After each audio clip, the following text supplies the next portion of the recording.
Muy buenas, terminó el Gran Premio de Estados Unidos, una carrera bastante interesante y sobre todo de cara a las estrategias. Así que nos vamos a centrar ahí, de eso lo vamos a derivar, por supuesto, al rendimiento de cada equipo y luego analizaremos también pues dónde está un poco Ferrari, dónde está Aston Martin y sobre todo los equipos también de arriba, ¿no? Red Bull, McLaren y Mercedes, que al menos han sido lo que estaban arriba en esta carrera. Lo vamos a hacer como siempre con los datos, que sabéis que los sacamos después de cada carrera para que los podáis ver también vosotros. Vais a tener el enlace en la descripción y los que estéis en Level Up Academy os vais a vuestra cuenta, al apartado de F1 Insights y tenéis bien ordenadito todo el listado de todos los datos de todos los grandes premios, ¿vale? Incluso de años anteriores. Así que vamos con el análisis. Empezamos por las estrategias, como decía, y hubo algo que llamó mucho la atención, fue parecida no al Gran Premio de Qatar, sino lo que vimos en grandes premios anteriores, que era básicamente se sale con el medio porque es el neumático que tiene más agarre al principio y por eso puedes defenderte mejor en la salida, incluso atacar, y luego tienes que jugar con un duro y con un medio. Es prácticamente lo que hizo todos los equipos, excepto McLaren, que como veis, en el caso de Norris empezaron con medio, pusieron duro y luego volvieron a poner otra vez el duro.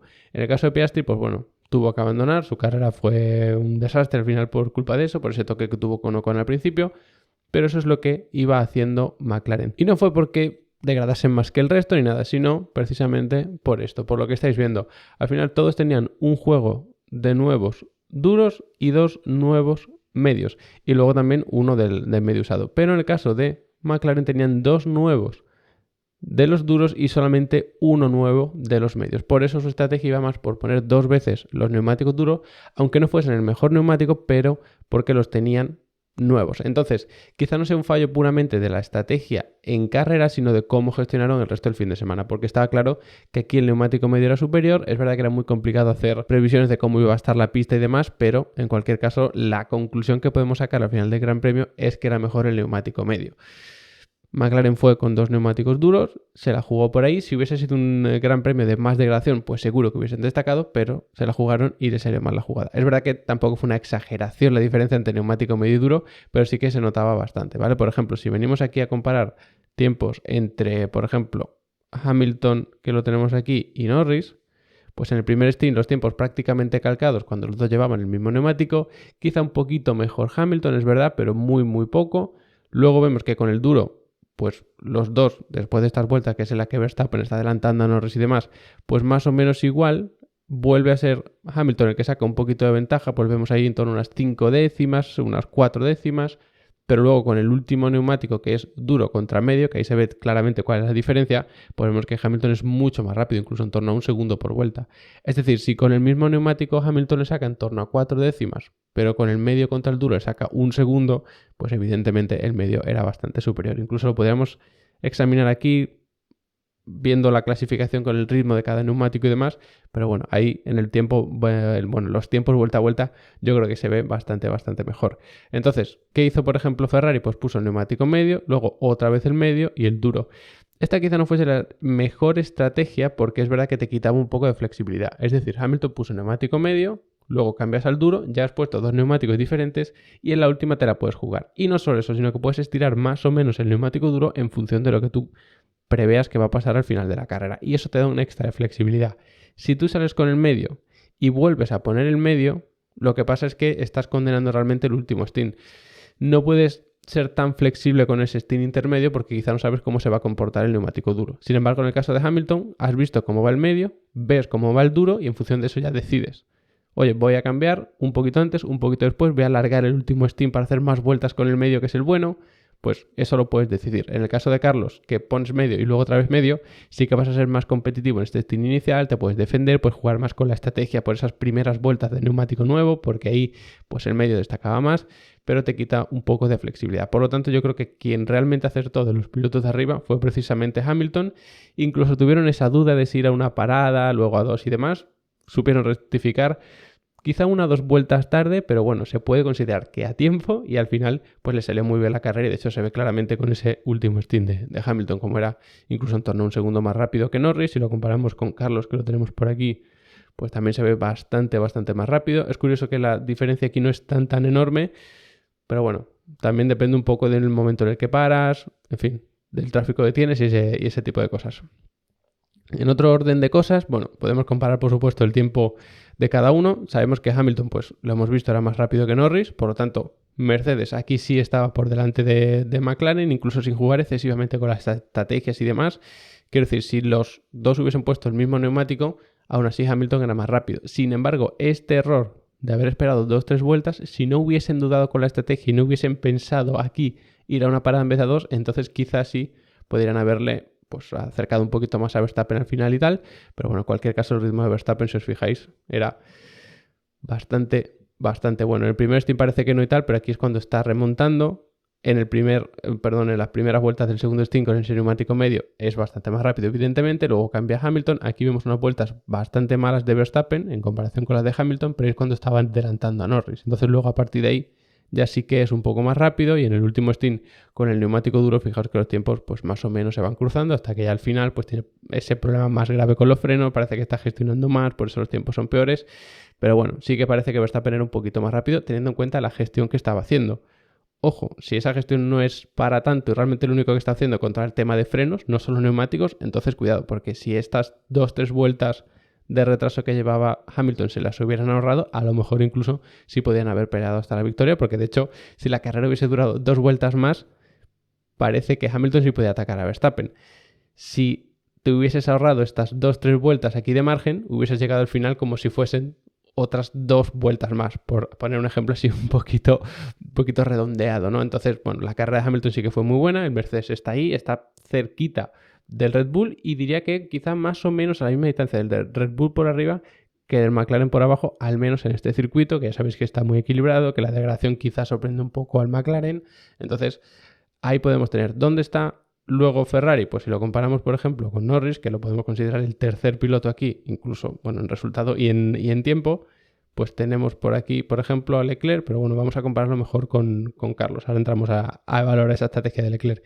Fijaos que en el primer stint no hay comparación, es verdad que Sainz, pues bueno, podía gestionar a lo mejor un poco más el tráfico, tenía pilotos por delante y demás, y Norris no, evidentemente que iba primero, pero la diferencia es bastante grande. Luego con neumático medio, Carlos debería ser bastante más rápido que Norris, porque hemos visto que el neumático medio era mejor que el duro, pero tampoco es muy exagerado, excepto en estas vueltas que estáis peleando con Verstappen y demás, luego más o menos iguales, luego otra vez empiezan a caer los tiempos de Norris, y cuando era el último stint los dos ponen el neumático duro, los tiempos son prácticamente calcados, excepto al final. Vemos que aquí Carlos aprieta mucho en estas vueltas, es verdad que llevaba el neumático de una vuelta más fresco, y eso luego lo paga al final del stint. Entonces, bueno, sí parece un poquito por detrás, sobre todo evaluando quizá este stint intermedio y el primero. El final es un poco complicado porque cada uno estaba gestionando la carrera de una manera. Vemos a Carlos apretando mucho en estas vueltas y luego viendo la degradación en las últimas, entonces es complicado. Pero sí que parece que el Ferrari tampoco está tan lejos del McLaren. Y luego tenemos el caso de Aston Martin. Aquí sí, en este Gran Premio podemos estar contentos porque parece que fue un desastre, que todo salió mal en Aston Martin, que tenía ese problema con los frenos y demás. Pero si comparamos aquí, por ejemplo, los tiempos de Alonso, creo que realmente no están tan lejos. El primer stint tremendamente caótico, Alonso salía desde el pit lane, tenía que adelantar mucho. Cuando más o menos se estabiliza, pues están ahí los dos. Segundo stint más o menos controlado, pues sí, el Ferrari es un poquito más rápido, pero no mucho. Alonso alarga ese stint y aquí es más lento porque Carlos va con el neumático duro, pero nuevo. Cuando es al revés y Alonso pone el neumático duro nuevo, pues aquí le está recortando. Luego ya tiene que abandonar por ese problema de las suspensiones y demás, pero ojo, porque estaba también muy cerquita. Incluso si comparamos a Stroll, quitamos este primer stint que sale de pit lane tal y mucho tráfico, pero luego fijaos más o menos a mitad de carrera. El neumático Stroll está un poquito más fresco, pero le está sacando esas 2 décimas a Carlos. Cuando ya no tiene tanto tráfico, se quita de medio a Sargent, que fueron estas vueltas. O sea que más o menos está ahí. Si decimos que tener un neumático de 2 vueltas te da 2 décimas, prácticamente el ritmo calcado en esta. Y luego es verdad que para Carlos antes pone el duro, para después Stroll, pone el medio y aquí le saca ventaja porque ahora llevas un neumático más blando y más nuevo. Eso luego se nota un poquito en la degradación, pero como veis incluso la degradación de Carlos es más alta. Creo que Ferrari en la sprint sí que falló poniendo el neumático blando a Carlos, incluso luego en carrera jugándosela con Leclerc, porque es como si ellos pensaran que su coche degradaba menos que el resto. Y el Ferrari no parece que degrade tanto como a principio de temporada, ni mucho menos, pero sigue siendo un coche que degrada un poco más que sus rivales directos, que McLaren, que Mercedes y demás. ¿Y ellos qué hicieron? Pues se la jugaron con Leclerc, que lo vamos a ver aquí abajo, comparamos tiempos directamente. Como veis los tiempos de Leclerc, bueno, en este caso se ve un poquito mal porque ha habido un pequeño error con los datos y se ve del mismo color las dos líneas, pero bueno, claramente, o sea, la línea de abajo es la de Carlos y como se saca bastante tiempo, está sacando esas 5 décimas por vuelta, 4, 3, 5, aquí más de un segundo, era brutal, ¿vale? Y otra manera que tenemos de verlo es con este gráfico, que es el de la distancia al primero. Vamos a ir quitando los que están un poquito más atrás y así lo podemos ver más claramente. Quitamos a Gasly, quitamos a Bottas, bueno, tenemos por aquí a Russell, sí que lo podríamos quitar también, tenemos a Stroll también. ¿Qué pasó con el caso de Leclerc? Pues fijaos que Leclerc aquí pues estaba a unos 20 segundos, va recortando un poquito, es decir, está más o menos a 20 segundos. ¿Y qué hicieron? Pues alargar su parada, tanto que realmente no volvieron a parar. Cuando paras de cabeza, pues tú recortas mucho, te pones ahí, pero fijaos cómo cae la línea de Leclerc. Cae a un ritmo brutal. Y es verdad que si lo comparamos aquí, en el momento en el que para Leclerc, pues se pone a unos 20-22 segundos y termina la carrera pues a unos 22 segundos. Podríamos pensar, bueno, pues tampoco está tan mal. Claro, pero es que aquí ya ha perdido tiempo. De hecho, si os fijáis aquí, Leclerc estaba a unos 8 segundos más o menos. Cuando él para, que realmente es aquí Carlos el que para, pues como veis, aquí va recortando, pero muy poco. Es decir, no vemos que la línea suba progresivamente, sino que hay un escalón hasta aquí y luego otro escalón. ¿Por qué? Porque primer escalón para Norris, entonces cuando para el primero, tú le recortas distancia al primero, porque el primero ya no es Norris, sino que es Hamilton, entonces ese es ese escalón, y luego para Hamilton, y aquí tienes otro escalón. Pero fíjate el ritmo al que te están recortando tiempo los de cabeza de carrera. Es decir, ponemos el ejemplo de Hamilton, aquí está a 14 segundos y en la vuelta siguiente está a 12. Es una barbaridad. En esas vueltas que tú vas de retraso ya te están sacando mucho tiempo, incluso 2-3 segundos por vuelta en las primeras. Entonces, aunque veamos que aquí está a 22 segundos y termina más o menos a la misma distancia, realmente aquí ya había perdido mucho tiempo. Por lo tanto, ¿dónde está el problema? Que si te la juegas al principio, ya has condenado todo el resto de la carrera y aunque, ya digo, aunque parezca que este último stint no es tan malo porque empiezas y terminas a la misma distancia de cabeza de carrera, realmente es que aquí ya ibas muy tarde con la estrategia. Se la jugó Ferrari, yo creo que eso es de alabar, sobre todo cuando tienes dos pilotos y más o menos estás ahí en tierra de nadie y demás, pues mira, te arriesgas con uno de ellos y a ver si te sale bien, si suena la campana, si te sale un safety car, pueden pasar muchas cosas. No fue el caso, no le salió bien, pero bueno, creo que tampoco perdieron tanto. Al final, pues sí, no le hará mucha gracia a Leclerc, que pierde puntos contra Carlos en el Mundial y no gana tantos contra Russell, pero a nivel de equipo puramente, pues bueno, has perdido realmente una posición. Porque se te ha colado Pérez ahí en medio y demás, pero claro, a nivel de equipo, digamos, te da igual que sea Carlos Leclerc o Leclerc Carlos. Así que a nivel de equipo, pues bueno, te la has jugado, has perdido un poquito, pero creo que las consecuencias no son tan graves, ya digo, para el equipo. A Leclerc seguro que no le hizo precisamente mucha gracia. Así que nada, espero que este análisis os haya ayudado a entender un poquito cómo fue la carrera a nivel general, dónde está cada uno, todo el tema estratégico, que ya digo fue bastante interesante. Y sabéis que si queréis saber más de Fórmula 1, tanto a nivel técnico, a nivel deportivo, incluso también a nivel de sim racing y todo eso, tenéis Level Up Academy con cursos de pilotaje deportivo, de estrategias de carrera, de reglaje, de telemetría, de todo lo que se os ocurra que tenga que ver con automovilismo. Tenéis cursos ahí, tenéis incluso masterclasses también dedicadas única y exclusivamente a simuladores concretos, de iRacing, de Assetto, de Refactor, de Assetto Corsa Competizione, de F1.23, del que queráis tenéis contenido por allí. Así que echadle un buen vistazo que seguro que os va a gustar. Son 15 euros al mes y no hay que pagar matrícula, no hay permanencia.